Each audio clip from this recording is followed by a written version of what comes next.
بسم الله الرحمن الرحيم. عن أبي هريرة رضي الله عنه قال: جاء رجل إلى النبي صلى الله عليه وسلم فقال: يا رسول الله،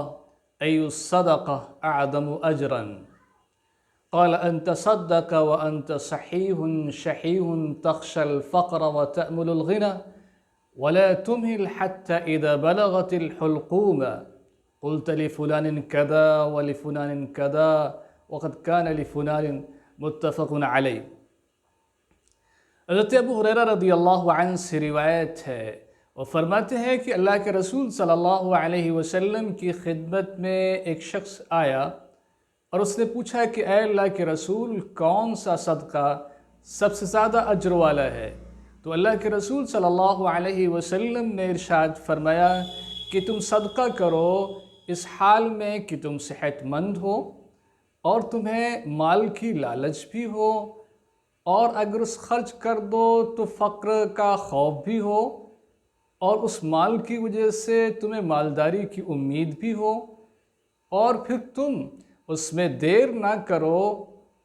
یہاں تک کہ جب تمہاری جان حلق تک پہنچ جائے تو کہنے لگو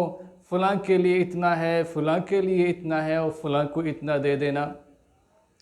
حضرات گرامی، اللہ کے رسول صلی اللہ علیہ وسلم نے اپنی اس حدیث میں یہ بات ارشاد فرمائی جب ان سے پوچھا گیا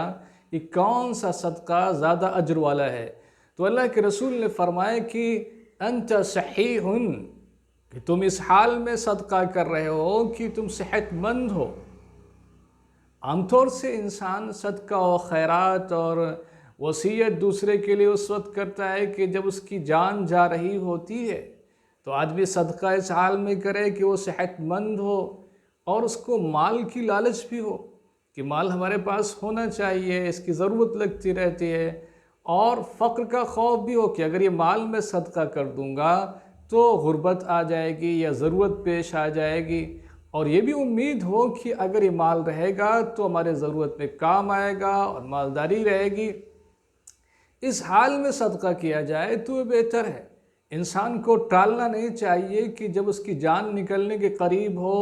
تو وہ مال خرچ کرے اور صدقہ کرے اور خیرات کرے اور وصیت کرے۔ اس وقت تو انسان کے کام آنے والا ہی نہیں، کیونکہ اس کو معلوم ہے کہ ہماری جان چلی جائے گی اور یہ مال دوسروں کا ہو جائے گا، تب تو وہ مجبور ہے اپنے مرض الوفات میں دوسروں کے لیے وصیت کرنے پر، نہیں بھی کرے گا تب بھی مال دوسرے کا ہو جائے گا۔ لہٰذا صدقہ صحت کی حالت میں کرنا زیادہ افضل ہے، زیادہ ثواب والا ہے۔ اللہ تبارک و تعالی ہم سبوں کو صحت و قوت بھی عطا فرمائے، اور صدقے کی جتنی بھی قسمیں ہیں، چاہے وہ علمی ہو، چاہے وہ مالی ہو، چاہے اخلاقی ہو، ان تمام قسم کی نیکیوں کو حاصل کرنے کی توفیق عطا